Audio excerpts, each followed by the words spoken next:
อนันตานาคาทิบดีบารมีไพศาลผู้สูงส่งองค์ยัสมันโสพันผ่องใสองค์ศรีสัตนาคมหามีเดโชพยาสีสุดโทเกียรติระบือกองไกล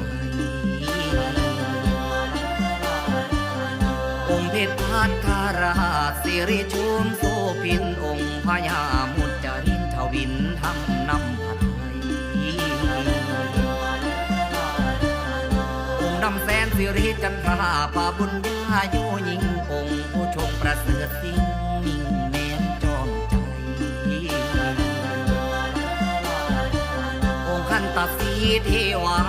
ฤทธาคณาลำเก่าพระองค์ทรงธรรมเลิศลำพิสุ